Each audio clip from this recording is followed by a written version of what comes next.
Bonjour à tous. Si je vous dis plasticité neuronale, neuroplasticité ou encore plasticité cérébrale, je pense que cela vous rebute un peu et vous vous dites mais pourquoi elle vient nous embêter avec des choses aussi scientifiques? Eh bien, rassurons-nous, les termes sont trop savants, c'est vrai, mais il s'agit en fait de la malléabilité et de l'adaptabilité de notre cerveau. En tout cas, tout ce que je peux vous dire en introduction, c'est que ça ne sera pas du tout une émission ennuyeuse, trop scientifique ou encore élitiste. Restez avec nous pour les détails, c'est tout de suite dans On se dit tout.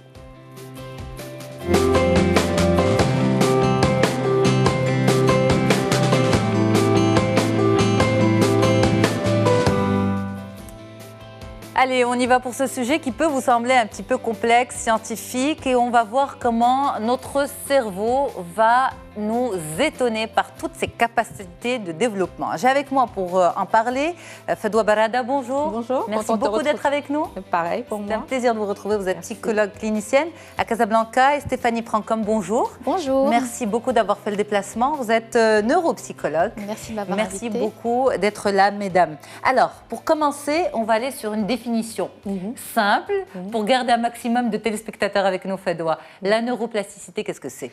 Alors, la neuroplasticité est la capacité du cerveau à modifier l'organisation des réseaux neuronaux, c'est-à-dire c'est un cerveau malléable, il est en perpétuel changement, il se reconfigure tous les jours, bien sûr en fonction des stimulations externes. Et ça, de l'embryon jusqu'à l'âge adulte et jusqu'à la fin de la vie. D'accord. Okay. Plus on stimule ce cerveau, plus on a on vit des expériences, on fait des choix, plus ce cerveau crée des connexions nouvelles. Donc, c'est exactement ce que c'est la plasticité cérébrale. Ok, mais en tout cas, en fait, toute la nouveauté dans la plasticité cérébrale, c'est qu'on a rajouté jusqu'à l'âge adulte, c'est-à-dire toute la vie. Parce qu'au départ, qu'est-ce qu'on disait? On disait, on est avec un lot de neurones, un nombre particulier, entre 85 et 100 milliards de neurones à la naissance.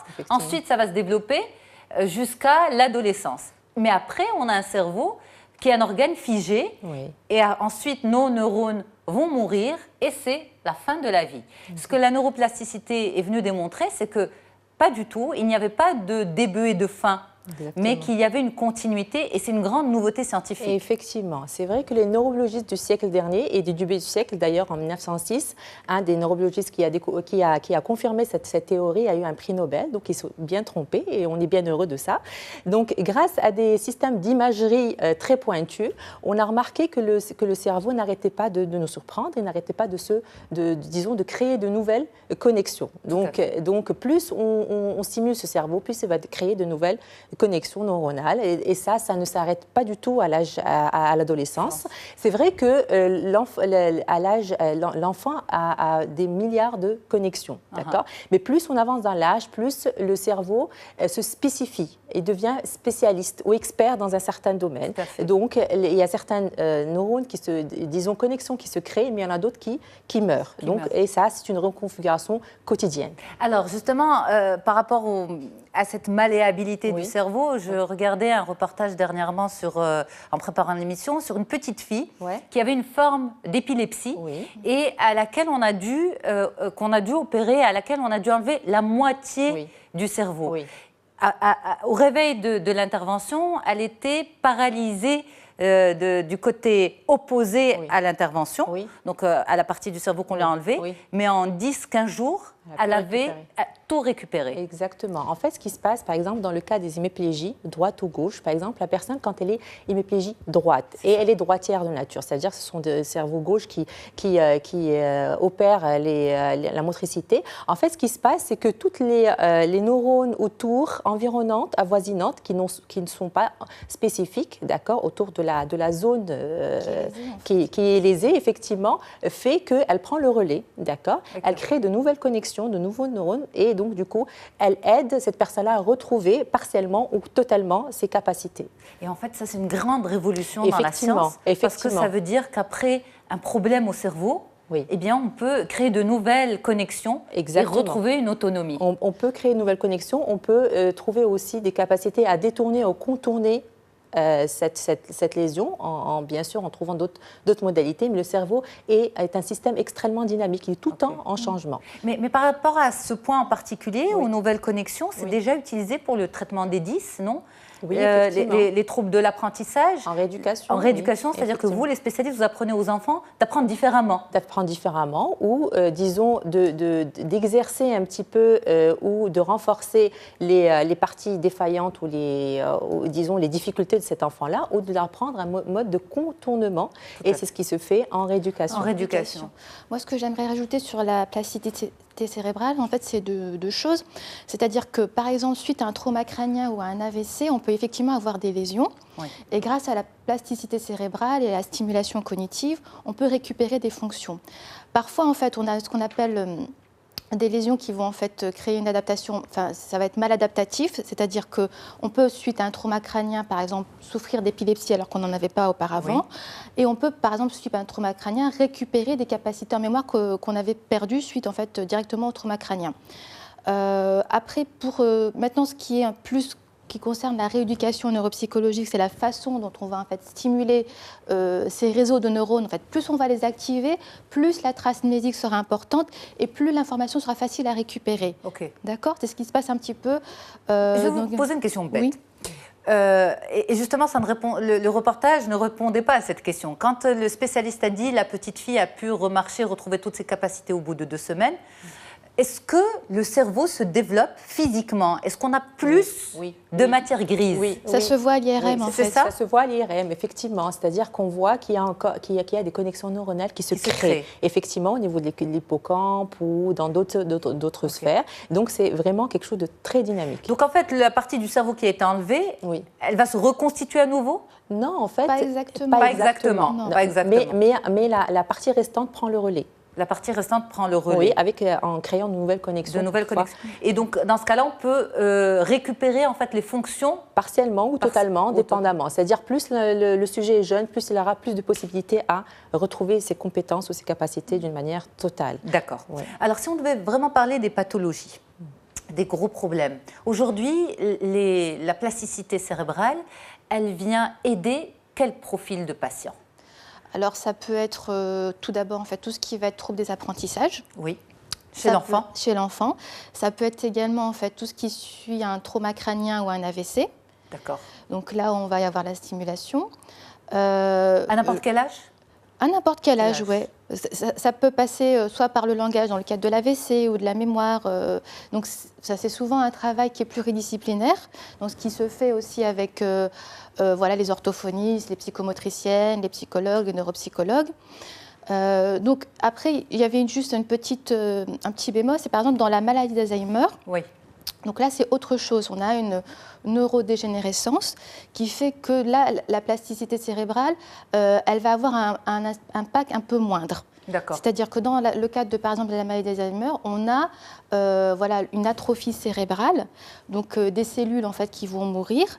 On peut agir au début, par exemple, dans la maladie d'Alzheimer, c'est-à-dire quand les premiers symptômes cognitifs. C'est autodégénératif. Donc, voilà. Qu'on le veuille ou pas, ça va mourir. Voilà. Donc l'objectif en fait de la rééducation neuropsychologique, ça va être surtout dans les premiers temps de la maladie, pour, on va dire, gagner du temps, régresser un peu les symptômes, faire en sorte que les troubles n'aient pas de conséquences assez importantes tout de suite, en fait. C'est ça. Hein? En cas de tumeur du cerveau aussi? Ça dépend où est-ce que c'est localisé et ça dépend si est-ce qu'on peut, ça dépend quelle zone ça touche en fait du cerveau. Est-ce que ça touche une zone du langage? Est-ce que ça touche une zone de la mémoire? Mais la rééducation neuropsychologique peut aider en fait. Est-ce que vous voulez que je vous décrive un petit peu plus Donc en fait, ce qui se passe pour la rééducation neuropsychologique, ce sont des exercices qu'on va proposer aux patients dans un cadre précis, c'est-à-dire des séances de 30 à 45 minutes répétées régulièrement. On va lui proposer soit des activités papier-crayon, ça peut être par exemple des mots croisés avec des définitions à retrouver. D'accord. Ça peut être un exercice d'attention, on va dire sélective, c'est-à-dire entourer une cible parmi des distracteurs. C'est un petit peu, je ne sais pas si vous connaissez le Où est Charlie un petit peu. Vous voyez, on doit retrouver le Charlie alors qu'il y a plein de distracteurs et c'est extrêmement un petit peu compliqué. Donc, on va mobiliser beaucoup ce qu'on appelle l'attention sélective à ce moment-là. Ça peut être la mémoire. En fait, on peut soit plusieurs modalités, soit visuelles. Avec des images, en fait, on lui donne une série d'images. Et pour que la personne mémorise plus facilement, on va le faire catégoriser. C'est-à-dire le faire classer les informations. Car une fois que l'information est classée, elle est plus facilement accessible en mémoire après. D'accord. Donc ça, c'est un peu la mémoire, l'attention. Ça prend combien de temps, cette rééducation? Il faut se dire que c'est du moyen long terme. Ça dépend des pathologies. Par exemple, pour ce qui est en fait des troubles des apprentissages, on va se dire, on va partir sur un minimum d'une vingtaine de séances. D'accord, chez les enfants? Chez les enfants. Okay. Après, pour ce qui est plus de l'ordre, par exemple, soit de la sclérose en plaques, où il y a un trouble de la mémoire épisodique assez important, soit de la maladie d'Alzheimer, c'est plutôt le moyen long terme. C'est-à-dire qu'il va falloir régulièrement que le patient vienne en séance travailler un petit peu ses fonctions cognitives. D'accord. Ça serait bien aussi en fait de séparer les pathologies et la prise en charge pour qu'on puisse se donner un tableau plus clair à nos téléspectateurs. On va parler des troubles 10. Oui. Donc, d'abord on pose le diagnostic déjà, et ensuite comment se fait la prise en charge grâce à cette plasticité cérébrale. Fadwa, comment on fait le diagnostic? Écoute, le diagnostic est assez simple, c'est-à-dire que bien sûr le diagnostic d'une personne dyslexique ne peut être donné qu'à la fin du CE1, ça on l'a déjà dit plusieurs fois, c'est-à-dire à la fin à 7-8 ans, d'accord. Si l'enfant n'est pas lecteur ni scripteur, il y a problème. Aussi, il faut absolument joindre le bilan orthophonique, d'accord, qui détecte bien sûr la dyslexie. Il y a un bilan neuropsychologique qui dit que l'enfant est dans la moyenne des enfants de son âge au niveau de l'intelligence. Parce que sinon, s'il y a un retard, il n'y a pas de dyslexie. D'accord ? À ce moment-là, on commence la rééducation orthophonique et pourquoi pas neuropsychologique, parce que les enfants dyslexiques ont aussi un gros problème de mémoire et ça peut vraiment l'aider pour pouvoir, disons, profiter au mieux de sa thérapie. L'affectif est important chez ces patients, chez toujours. Ces petits patients? L'affectif est toujours important à prendre en charge. C'est-à-dire que dès que l'enfant a un problème, d'accord, c'est-à-dire qu'il se sent en décalage par rapport aux autres enfants, il voit que tout le monde en classe lit, écrit très facilement. Lui, il a encore du mal. On lui dit que tu es nul, que tu n'y arrives pas, la maîtresse est dessus tout le temps, les élèves peut-être rient de lui, les parents sont dessus aussi, par la pression de l'école. Donc du coup, c'est sûr que ça crée bien sûr une faiblesse de l'estime de soi et son image de lui-même est très altérée. Le côté psychoaffectif est toujours à prendre en compte. Donc en fait, très tôt, ils arrivent chez vous, puisque vous l'avez dit, entre 7-8 ans, et déjà, ils sont égratignés de l'intérieur. Ils sont frustrés. C'est sûr que le pôle école et, disons, la sphère école est extrêmement importante. Elle englobe un peu la majorité de leur quotidien et aussi l'importance que les parents donnent à cette école-là, bien sûr, que se sentent ou valorisés ou dévalorisés, dépendamment de leur résultat scolaire. Alors Stéphanie, par rapport à ces troubles 10, donc vous, en tant que spécialiste, vous leur apprenez vous les outillez en fait à apprendre d'une autre manière. Donc vous contournez les chemins, les connexions classiques pour en créer de nouvelles. On met combien de temps à prendre l'autre chemin? Ça dépend des enfants. Comme je vous disais tout à l'heure, c'est sur un minimum de 20 séances, donc ça va prendre plus ou moins 3 mois. Au cours de ces séances, en fait, l'enfant va vivre une expérience qui est que là où il était en difficulté auparavant, il se rend compte qu'il est capable de réussir. Donc il y a un ancrage qui se fait et aussi une meilleure estime de soi qui est très importante. Donc, tout à l'heure, Fedwa parlait aussi de l'estime de soi, l'aspect psychoaffectif. On dit souvent que pour que la remédiation cognitive fonctionne, il faut aussi une approche thérapeutique plus affective, notamment peut-être une psychothérapie conjointe. Pour y croire, en fait, aussi. Voilà. Croire en ses capacités. Tout à fait. Donc, le fait de voir que l'enfant est capable de faire, donc son cerveau mémorise cette réussite, et du coup, plus ça stimule le cerveau et puis tout ce qui va être endorphine, et de se dire, voilà, je suis capable de faire, donc je vais reproduire, et après, ça se généralise un petit peu au quotidien. Ok, mais justement, vous l'avez dit, c'est un travail, on va dire, en cabinet, en séance. Oui. Mais j'imagine que c'est aussi un entraînement qui doit continuer à la maison. Bah oui, il y a les 3 pôles en fait. Il y a la maison, l'école et les séances. Qu'est-ce que vous faites? Vous donnez des exercices types aux parents pour accompagner l'enfant? C'est plutôt de la guidance parentale pour les parents. Un petit peu, on va les aiguiller sur les comportements à avoir avec leur enfant. On peut aussi donner des exercices à la maison à l'enfant, c'est-à-dire on travaille par exemple, je ne sais pas moi, à l'attention sélective. Moi j'ai des fiches avec, comme je vous ai dit, un dessin puis des distracteurs autour et il doit retrouver en fait le dessin en particulier. Donc ça je peux lui donner à la maison aussi à faire. Et avec l'école avec laquelle on essaie d'établir une grande communication. Donc quand par exemple on fait nos comptes rendus, c'est-à-dire tout à l'heure je vais parler du bilan. Donc effectivement il faut bien vérifier que l'intelligence est dans la norme avant de pouvoir poser un diagnostic de 10, quel qu'il soit. Donc, une fois qu'on a fait ce bilan, on fait aussi les recommandations. C'est-à-dire que voilà, on a identifié que chez cet enfant, il y a, je ne sais pas, une dyspraxie visio-constructive, une dyslexie ou autre chose, et il faut des aménagements. C'est-à-dire, en classe, cet enfant aura besoin d'un temps supérieur.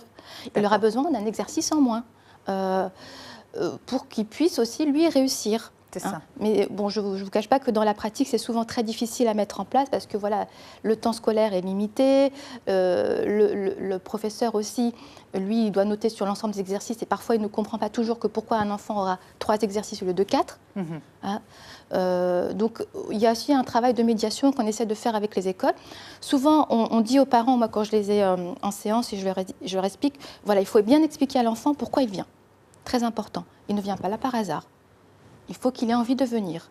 S'il vient là contrarié, ça n'a pas d'intérêt. Ils vont perdre leur temps, ça n'a pas du tout d'intérêt.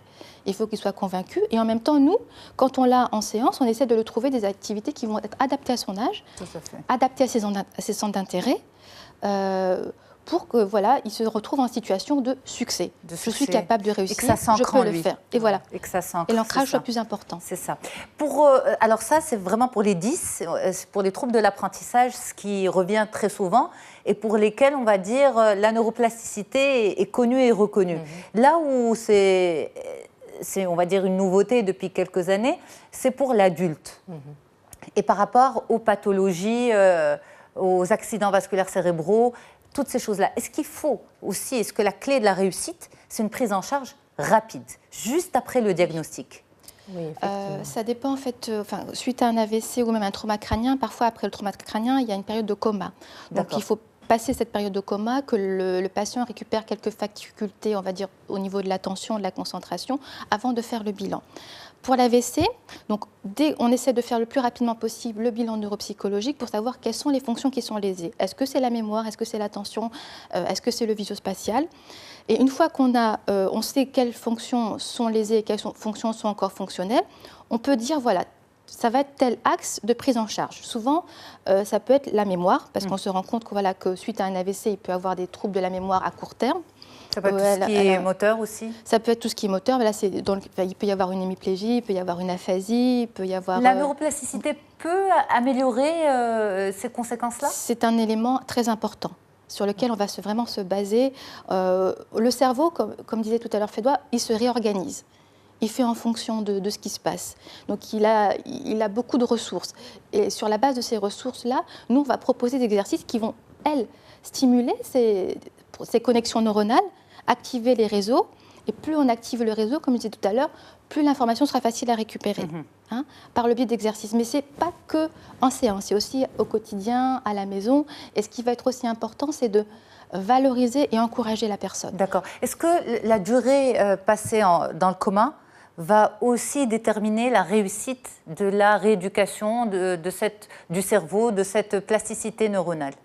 Ça dépend un petit peu des patients, c'est assez variable. Ça dépend de comment il se réveille après le coma aussi. C'est ça. Parce qu'il peut se réveiller et avoir beaucoup de capacités qui sont atteintes. Il peut se réveiller et avoir des capacités attentionnelles qui sont limites. Et après le réveil, il y a toute cette période aussi où il est en train de retrouver un petit peu ses capacités. Donc, ce qu'on fait en général, c'est qu'on attend un petit peu avant, dans le cas d'un trauma crânien notamment, avant de faire passer le bilan neuropsychologique, parce qu'en fait, suite au réveil du coma, il n'a pas encore récupéré ses capacités qu'il peut récupérer. Voilà, suffisamment. Donc, on aura une évaluation qui sera un peu faussée. Okay.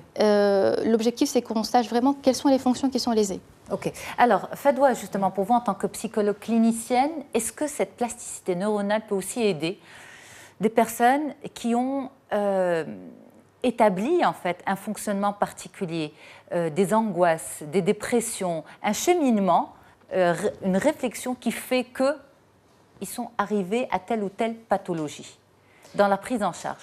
C'est sûr que la plasticité cérébrale un petit peu conditionne en fait notre manière d'être. Et en fait, les cheminements sur lesquels on se base en fait, disons le capital de lecture, ou notre mode de lecture qu'on a dans le cerveau, fait qu'on a, disons, une manière d'être particulière. Et bien sûr, en thérapie, qu'est-ce qu'on fait? On essaie de détourner ces cheminements, de les changer, de leur apporter une autre manière de voir les choses. Et c'est sûr que, bien sûr, la plasticité cérébrale opère même dans les troubles psychoaffectifs ou psychologiques en général, comme la dépression, l'angoisse et l'anxiété. C'est ça ce qu'on appelle, ce qu'on entend souvent, l'ancrage? L'ancrage aussi, il y a la thérapie cognitivo-comportementale, d'accord. Elle se base généralement sur ça, c'est-à-dire elle apporte, disons, un changement de vision par rapport aux habitudes, d'accord. Oui.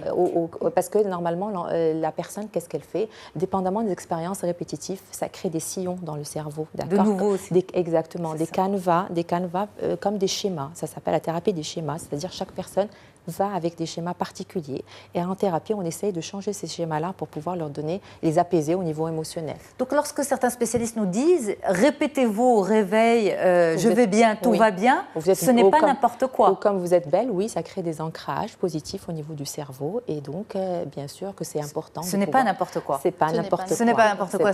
C'est aujourd'hui scientifiquement prouvé que se répéter des messages positifs, ou négatifs bien sûr, ça s'ancre. Oui. Et ça crée, si par exemple on répète à quelqu'un, c'est pour ça que tu n'es pas capable, tu ne vas jamais réussir lorsqu'on dit ça à un enfant, c'est qu'il s'est ancré ça dans le cerveau. Alors pour il s'est ancré ça et en plus de ça, son comportement va avec les pensées. C'est-à-dire que c'est pareil, comme si on se dit je suis belle, j'ai de la valeur et tout ça, d'accord, ok.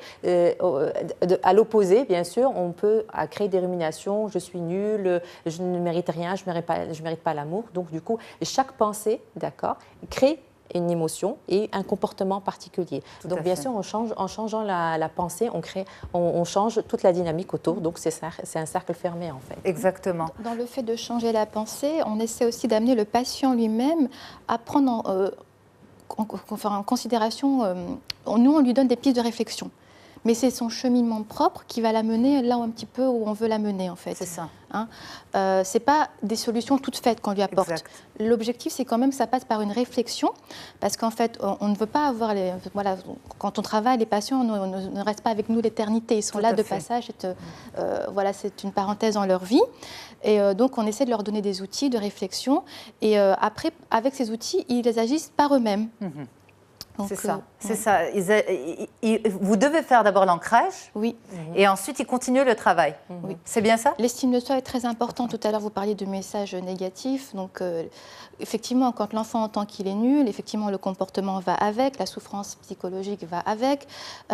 Donc, c'est vrai qu'on parle aussi d'une mode, c'est la psychologie positive, où effectivement, on donne beaucoup de messages valorisants. C'est ça. Ça marche aussi, c'est aussi utilisé en fait dans les thérapies comportementales, quand on essaie de changer un comportement par le biais de la valorisation. Ça peut être par exemple, on utilise un outil particulier, le tableau de comportement. Notamment par exemple chez les enfants souffrant de TDAH, troubles déficitaires de l'attention.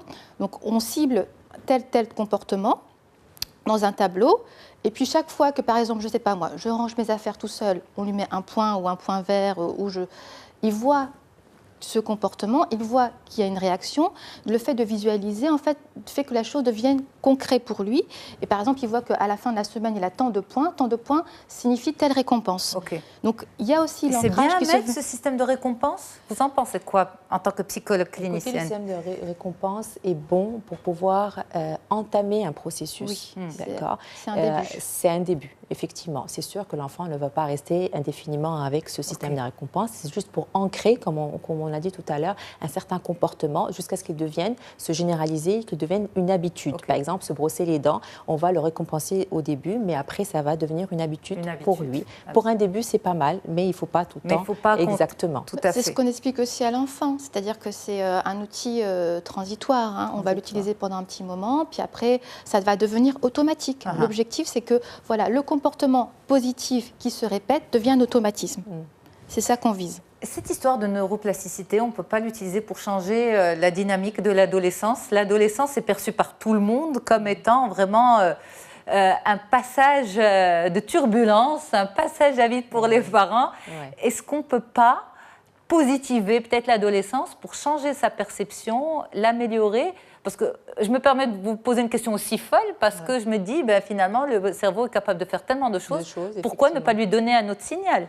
Oui, effectivement. En fait, l'adolescence, c'est, comme je dis toujours, c'est à deux, parce qu'il y a les parents et l'adolescent. Cet enfant-là n'est pas né hier, d'accord? C'est un enfant à un processus de développement depuis petit. Donc, qu'est-ce qu'on a amené à cet enfant-là? Qu'est-ce qu'on lui a donné comme image? Comment on l'a éduqué? Façonne sa manière d'être adolescent, d'accord?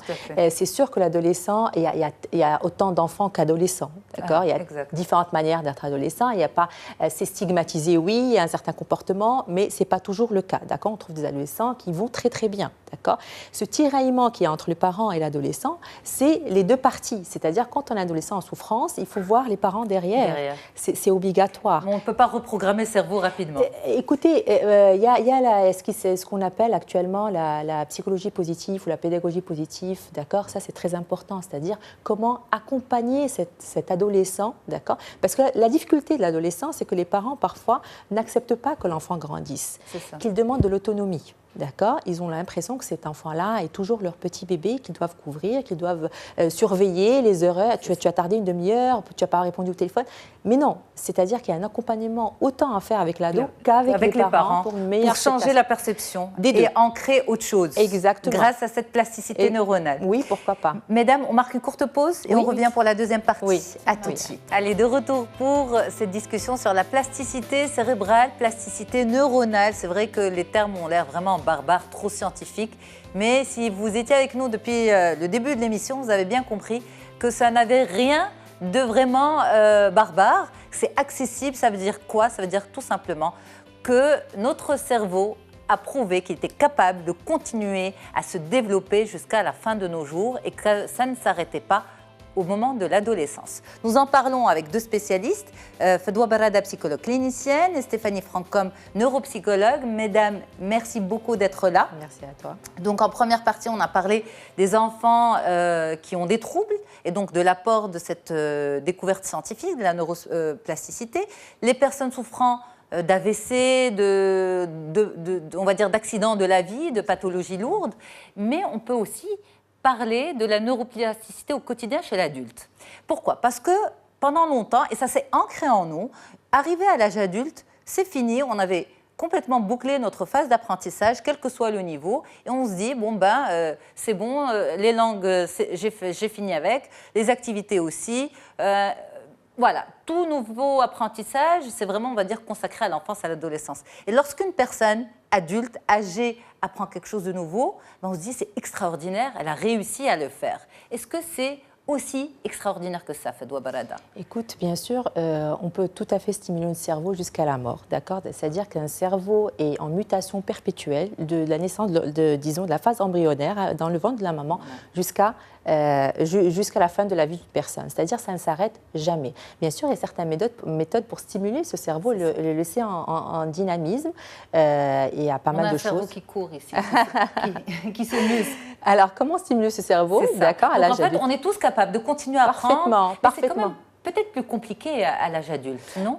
C'est pas plus compliqué. C'est vrai que, comme j'ai dit tout à l'heure, l'enfant a plus de neurones, d'accord? Il y a 10 milliards de neurones, d'accord? C'est 1 million plus, disons, plus intense du réseau Internet du monde, d'accord, pour vous dire l'intensité et, disons, le foisonnement neuronal de ces enfants-là. Mais au fur et à mesure qu'on avance, plus on n'utilise pas, plus l'enfant est pas stimulé, plus on se perfectionne, on se spécialise dans certains domaines, les autres neurones se meurent, disons, puisqu'ils ne sont pas utilisés, ils meurent. Mais il y en a d'autres qui se créent, d'accord?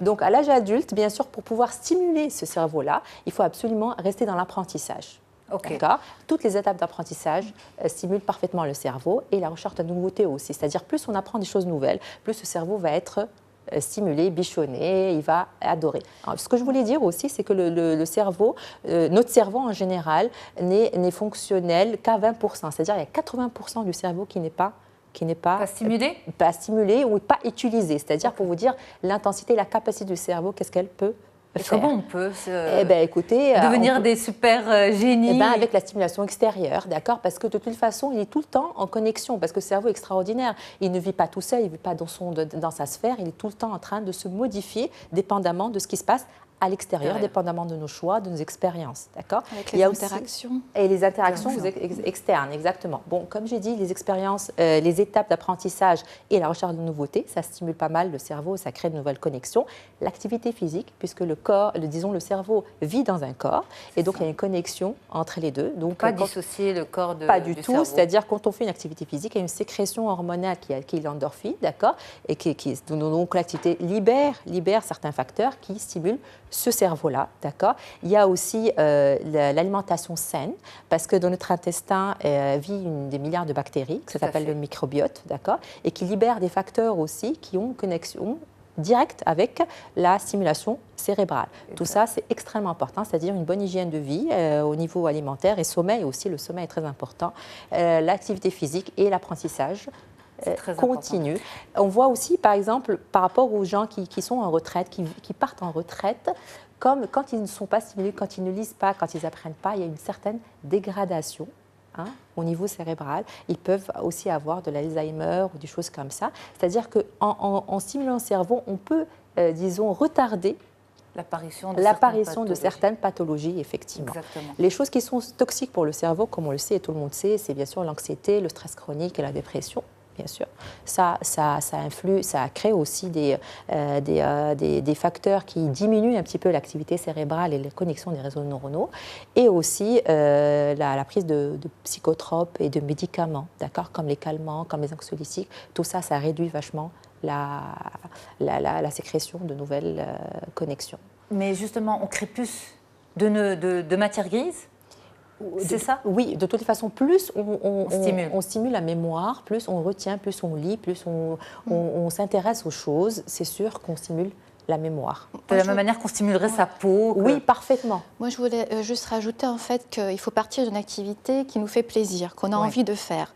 Ça peut être, comme disait Fédois, un sport, ça peut être la lecture, ça peut être le jardinage, ça peut être les mots croisés. Il y a tout un tas d'activités parce qu'en fait, le fait de se faire plaisir, ça aussi, ça recrée en fait ça libère l'endorphine, le système de la récompense, ça active le circuit de neurones en fait. Donc, c'est très très important en fait de se faire plaisir dans une activité d'apprentissage. Mais lorsqu'on entend par exemple dans des entreprises, lorsqu'il y a une restructuration, lorsqu'on va changer, lorsqu'on va changer de méthode de travail, lorsqu'il va y avoir l'introduction d'un nouveau logiciel à découvrir, on a beaucoup de réticence de la part des salariés qui disent écoutez, ça c'est pas de notre génération, on n'a pas envie d'apprendre, on est incapable d'apprendre ça. Qu'est-ce que vous leur dites aujourd'hui ? Tout le monde est capable d'apprendre ? C'est quoi ? C'est une croyance limitante qu'on a ? Exactement, c'est une croyance limitante. Disons qu'on ne fait pas assez confiance à notre cerveau, d'accord ? Maintenant, on voit des personnes à 65 ans qui manipulent très très bien l'ordinateur, l'Internet, Facebook et tout ça. Des mémés, comme on dit, des grands-mères qui sont sur le web et qui surfent très très bien. C'est-à-dire qu'il n'y a pas de limitation, on peut apprendre à tout âge, d'accord, même à 70 ans. Et en plus de ça, ce qui a été, découvert, c'est que ces nouvelles connexions sont beaucoup plus actives. Que les anciennes, d'accord, et créer de meilleures connexions que les anciennes connexions. Et en plus, il y a une régénération. C'est une régénération. En plus, l'apogée de la mémoire se trouve à 50 ans. D'accord. Et ça, c'est très intéressant à savoir. Donc, toutes les personnes, un appel à toutes les personnes qui se disent, incapables de faire quoi que ce soit, elles sont capables. Alors, moi, j'ai aussi une question par rapport à l'apprentissage des langues. À l'âge adulte, quand même, on apprend plus difficilement une nouvelle langue. Est-ce que vous, en tant que spécialiste, en tant que neuropsychologue, vous avez des astuces pour nous, pour qu'on puisse créer plus facilement des neurones ou abandonner d'anciennes méthodes d'apprentissage ? Enfin voilà, comment on peut apprendre une nouvelle langue à 30, 40, 50, 60, 70 ans ? Ça dépend aussi des objectifs, de ce qu'on vise. Est-ce que c'est pour, je ne sais pas, moi, communiquer avec une personne ? Est-ce que c'est pour un voyage ? Est-ce que c'est un petit peu la motivation qui va être importante ? D'accord. Après, le perfectionnement, est-ce que c'est possible à tout âge ? On n'apprend pas une langue de la même façon quand on est enfant que quand on est adulte, en fait. D'accord. Quand on est enfant, plusieurs zones du cerveau sont actives pour apprendre une nouvelle langue, tandis que quand on est adulte, c'est plus une zone particulière, en fait, ce qui fait que c'est plus facile quand on est enfant, en fait. D'accord. C'est une réalité. C'est plus facile quand on est enfant. C'est plus facile, oui. Parce qu'il y a plus de connexions neuronales aussi. En plus, le cerveau est plus libéré et libre. Plus vide. L'espace de la mémoire est libre, donc voilà, il y a pas mal de choses. Et puis il crée plus facilement des connexions. En fait, que quand on est adulte, comme vous disiez tout à l'heure, tu disais tout à l'heure, en fait, le cerveau s'est spécifié. Oui, il devient expert dans un certain domaine. Expert dans un domaine particulier. Donc du coup, on laisse tomber certaines connexions neuronales pour en stimuler d'autres. Voilà ce qui se passe en fait dans l'apprentissage. Mais comment on peut justement, dans ce cas-là, qu'est-ce qu'il faut ? Il faut se dire, je ne peux pas arriver au perfectionnement de la langue. Il ne faut pas abandonner. Non, il ne faut pas abandonner. Non, il faut continuer. Il faut y aller à son rythme et y croire. Se dire que ce n'est pas parce que mon voisin a mis 3 mois et que moi j'en ai mis 6 que je suis moins bon que lui en fait. Ce n'est pas ça. C'est que chacun va aussi à son rythme. Il faut être capable de l'entendre. Parfait. Parfait, mesdames. Un dernier mot, Fadoua ? Oui, en fait, je voulais juste dire que le cerveau ne conserve pas les connexions des meilleures expériences, d'accord ? Il ne conserve que les connexions des expériences répétées, d'accord ? Donc, nos choix et, disons, notre quotidien conditionnent vachement notre connexion et notre, disons, carte cérébrale. Donc, la plasticité cérébrale peut être ou un allié, d'accord, ou une grande opportunité, ou une grande fragilité. Donc, faisons attention à nos choix et à notre quotidien. Aux connexions que l'on crée dans notre cerveau. Effectivement. Tout à fait. On le façonne différemment. Et à l'ancrage que nous laissons effectivement. Chez nos enfants et puis dans notre entourage et sur nous-mêmes aussi, c'est très important. Un ancrage positif qu'on espère. Oui, toujours. Merci beaucoup, mesdames. Merci pour ce partage. Merci de nous avoir vraiment simplifié, bien expliqué cette thématique qui me semblait, moi aussi, de prime abord, très lourde. Et finalement, vraiment accessible et surtout extrêmement intéressante. La plasticité neuronale. Je reste avec vous sur Médien TV pour notre interview santé. À tout de suite. Et bien sûr, je remercie Fadoua Barada et Stéphanie Francom. Mesdames, merci beaucoup. Merci. À tout de suite, on reste ensemble.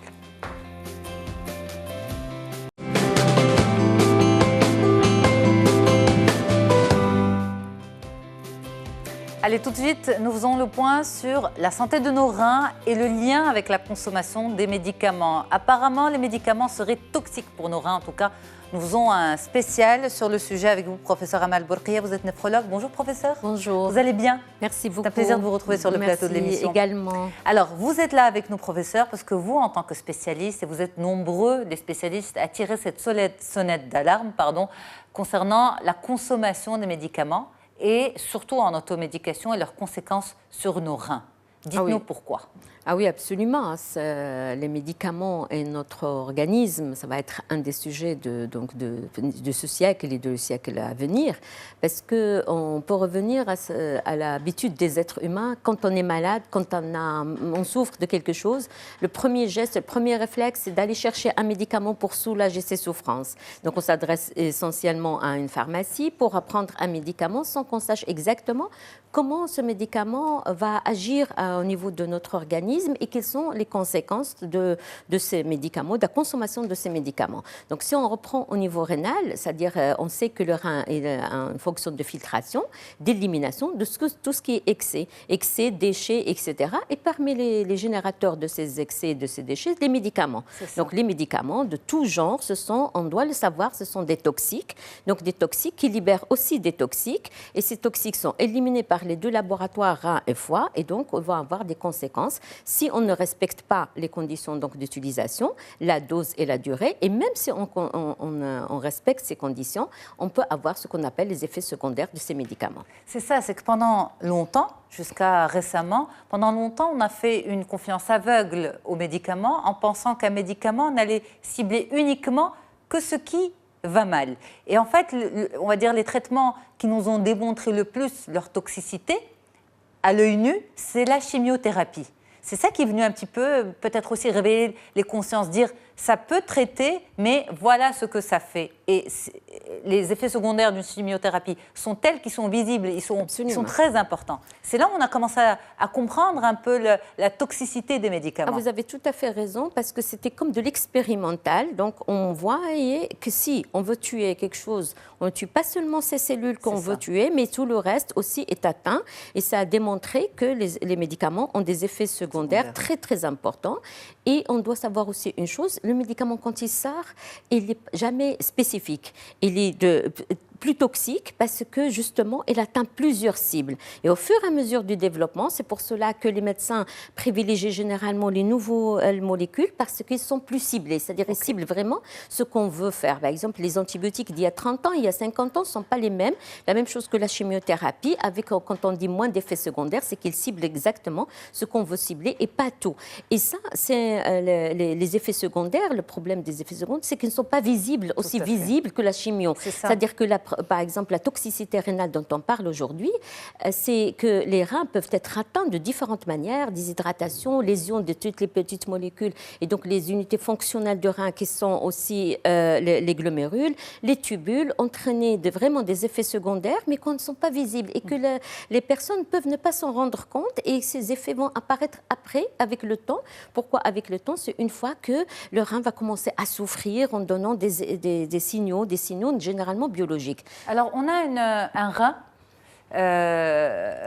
Justement, est-ce qu'on peut expliquer qu'est-ce qui est touché, docteur? Oui, absolument. Le rein, si on prend la partie qui est rouge sur ce schéma, c'est la partie où sont concentrées les unités fonctionnelles, les glomérules.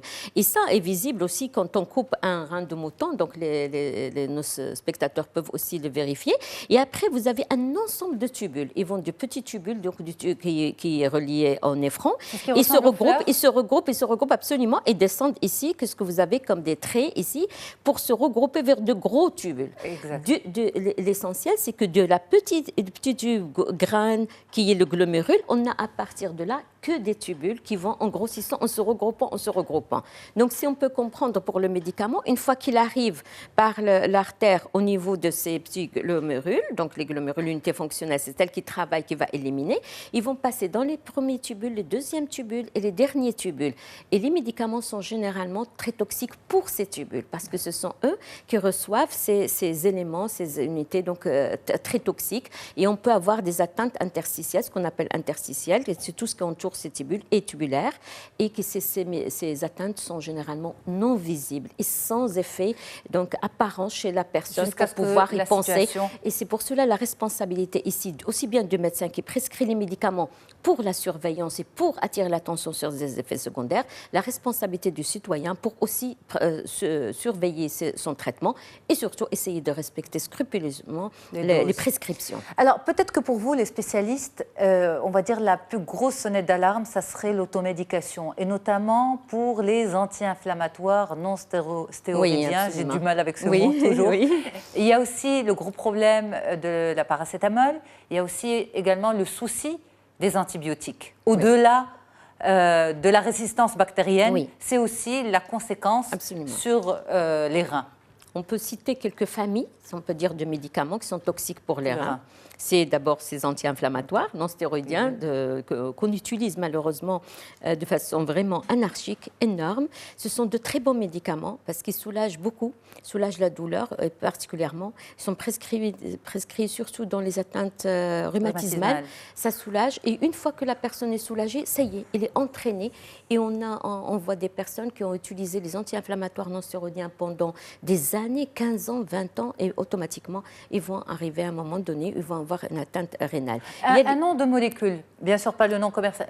L'ibuprofène, le prufène, tout ça ces molécules-là, c'est absolument avant l'indocide, etc. Vraiment plein de molécules. C'est une famille qui a des mécanismes chimiques qui arrivent à un moment donné, qui peuvent donner des problèmes au niveau rénal, surtout quand ils sont associés, par exemple, à des situations pathologiques, la fièvre, la déshydratation. Et ça, on peut avoir rapidement une conséquence donc, positive, donc un conseil pour les gens, c'est-à-dire que quand on prend un médicament, la meilleure chose pour préserver son rein, c'est de boire beaucoup d'eau.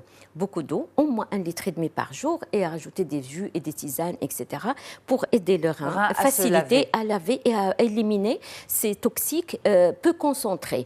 Les autres médicaments aussi, vous en avez cité, les antibiotiques. Les antibiotiques sont très toxiques, notamment certains comme la famille des aminosides, même les cyclophosphamines, sporines, etc. Il y a aussi la chimio. La chimio utilisée chez nous, par exemple, pour d'autres maladies en dehors du cancer, parce qu'il y a beaucoup de maladies auto-immunes quand on utilise de la chimiothérapie qui peut être aussi toxique. Et malheureusement, comme quoi, par exemple, docteur? Comme les maladies, toutes les maladies, par exemple auto-immunes, comme le lupus, comme la maladie périodique, beaucoup de maladies, et les maladies rénales primitives, comme les glomérulonéphrite primitives, par exemple membranoprolifératives et autres, on utilise des médicaments très toxiques. Très toxiques, on doit les surveiller et vraiment les surveiller pour ne pas tomber dans l'inverse de ce qu'on cherche. Il y a aussi tout ce qu'on peut utiliser comme herbe aussi. Oui, l'automédication par plantes. Absolument. Les plantes, les gens pensent que les plantes ne sont pas toxiques, elles sont tout à fait l'inverse. Et parmi les premières insuffisances rénales qui ont été décrites, c'est les intoxications aux herbes chinoises, dites chinoises, donc déjà décrites il y a très longtemps, pour être génératrices d'insuffisance rénale aiguë. Et à partir de là, quand le rein est atteint, il peut être atteint, et ce que je disais au début, malheureusement, très silencieusement, on arrive souvent à des stades très avancés pour se rendre compte c'est des toxicités médicamenteuses. D'accord. Professeur Bourqiya, vous avez bien sûr une grande pratique à l'échelle nationale, mais aussi à l'échelle continentale. Par rapport à la problématique rénale et à l'automédication, à la prise de médicaments, à la surveillance du médicament, à la toxicité du médicament sur les reins, et à la consommation aussi de ces plantes, nos voisins africains sont concernés plus aussi dramatique. Autant que nous. Plus dramatique. Pourquoi vous dites ça? Pourquoi? Pour de nombreuses raisons. D'abord, le recours à ce qu'on appelle ces guérisseurs, il est beaucoup plus répandu sur le plan, c'est-à-dire culturel, avec l'utilisation d'autres plantes et d'autres produits auxquels on n'est pas du tout habitué. Le deuxième problème, c'est les médicaments. Vous savez que dans beaucoup de pays, des médicaments se vendent vraiment de façon anarchique, par terre, dans les marchés, etc. Et les gens en consomment sans qu'on sache vraiment si c'est des bonnes molécules, qu'est-ce qu'ils en consomment, la dose, etc. Donc c'est un gros problème au niveau des pays africains. Et c'est une des étiologies qu'on n'arrive pas à gérer parce qu'on n'a pas de statistiques là-dessus. Et vous ne savez pas qu'est-ce qu'utilisent les gens. Et les gens, souvent, ne vous racontent pas la vérité. Ils font souvent des décoctions. Vous avez fait du terrain, vous? Bien sûr, on a demandé. Ça concerne aussi bien les adultes que les enfants, malheureusement. Les enfants, on leur fait avaler ces médicaments, ces décoctions. Et même les médecins dans ces pays sont un petit peu les mains liées. Et ils ne voient ces patients... Parce que la pratique culturelle prend le dessus. Et en général, ils ne voient ces patients qu'une fois qu'ils sont passés chez les guérisseurs.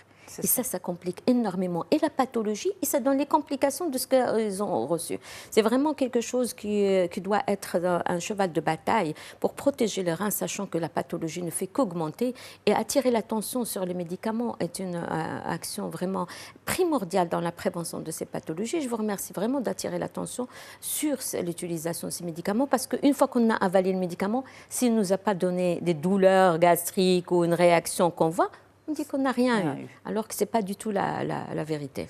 Absolument. Alors, c'est vrai que là, on est encore en plein hiver, mais le printemps et l'été vont arriver et beaucoup de personnes ont recours à ces médicaments amincissants, à ces médicaments diurétiques pour perdre du poids en pensant que ce n'est pas du tout néfaste pour la santé. C'est dangereux, professeur Bourqiya? C'est parmi les classes les plus dangereuses. Vraiment, merci d'attirer l'attention sur les diurétiques. Mais les diurétiques, c'est une classe qu'il faut une surveillance vraiment stricte pour prescrire ce traitement.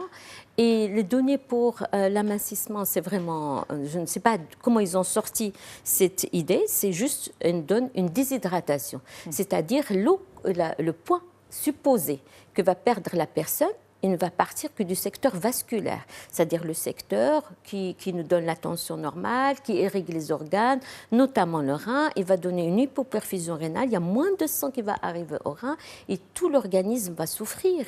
On ne peut pas enlever les diurétiques, ils agissent au niveau rénal, au niveau de ces tubules que vous nous avez montrés, du plus petit jusqu'au grand, pour éliminer quoi? L'eau et le sel. L'eau et le sel dont on a besoin. Jamais, mais les diurétiques, c'est uniquement par leur nom. Du reste, c'est les urines, c'est-à-dire l'eau l'eau et tout ce qui contient, notamment le sel pour les diurétiques. Le sel qui va accompagner, parce que l'eau ne part pas sous sel, il sera toujours accompagné de quelque chose, notamment de sel.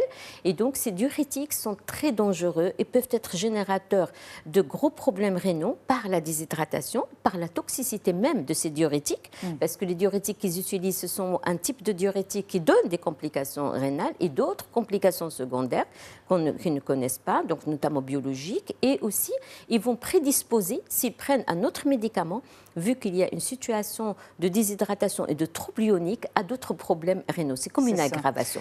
Donc pour nous, c'est une interdiction et le diurétique ne doit pas être donné sans ordonnance, sans avis médical et surveillance, surtout biologique. Donc lorsque vous voyez ces publicités, on va dire, prometteuses de perte de poids spectaculaire, pour vous, c'est quasi criminel? Par le diurétique, absolument. C'est ça. C'est criminel. Par les produits amincissants? Les autres produits, ça dépendra de quel produit, parce qu'il faut que les gens comprennent une chose, il n'y a rien qui va faire diluer ou dissoudre, par exemple la graisse, les calculs, etc., au niveau de notre organisme, sans nous dissoudre. Donc c'est quelque chose qui est impossible. Sans nous dissoudre, c'est bien dit. Exactement. Moi, c'est un mot qui m'est venu maintenant, mais sans nous dissoudre, est-ce que c'est pas possible? Par exemple, les gens aussi demandent comment on peut dissoudre les calculs, mais on ne peut pas. Est-ce que vous pouvez dissoudre un calcul? Vous pouvez dissoudre de la graisse? Non. Il faut chauffer, il faut éliminer, il faut casser, il faut taper, etc. Donc c'est impossible. Donc il faut perdre la graisse en réduisant l'apport et en consommant au maximum nos calories. Mais ce que vous dites là, c'est aussi la responsabilité des pharmaciens. Exact. Parce que la délivrance de médicaments comme les diurétiques, qui sont déjà très dangereux chez les patients qui en ont besoin et nécessitent une grande surveillance, comment les utiliser? C'est les donner comme ça facilement juste parce qu'une personne a envie un jour de se dégonfler un petit peu parce qu'il a envie d'avoir un aspect plus mince un jour. Ils sont normalement délivrés sans ordonnance? Non, normalement, c'est avec ordonnance. Mais vous, sur le terrain, vous constatez des dérives? Oui, absolument. Donc, comme beaucoup d'autres médicaments. Vous prenez la responsabilité de ce que vous dites là, c'est-à-dire que les pharmaciens, vous dites, délivrent des diurétiques sans ordonnance. Mais ça, c'est une habitude qui est claire et qui est reconnue au Maroc, pas seulement les diurétiques, il peut avoir aussi le reste, les antibiotiques. C'est pour ça qu'on a une situation dramatique en matière de résistance bactérienne. Allez-y, par exemple, dans un autre pays européen, vous pouvez avoir aucun médicament, mais même le dernier petit simple antibiotique. Et même, vous avez quelques médicaments qui sont libres en vente libre. La question est épineuse, professeur Bourkia, et elle nécessite un panel plus large pour que justement ces organes-là, ces spécialistes-là puissent aussi expliquer et s'expliquer par rapport à ce sujet. En tout cas, moi, je vous remercie beaucoup d'avoir fait le déplacement jusqu'à notre plateau ici pour parler de l'impact des médicaments sur nos reins. Et on aura le plaisir de vous retrouver prochainement, j'espère.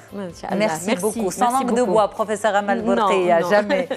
Médecin néphrologue. Quant à moi, je vous remercie tous et toutes en régie, bien sûr, mais aussi derrière, je vais y arriver aujourd'hui, pas mal d'accrochage, derrière l'écran, pour votre suivi, vos encouragements et votre fidélité à Onzito. À très vite, au revoir.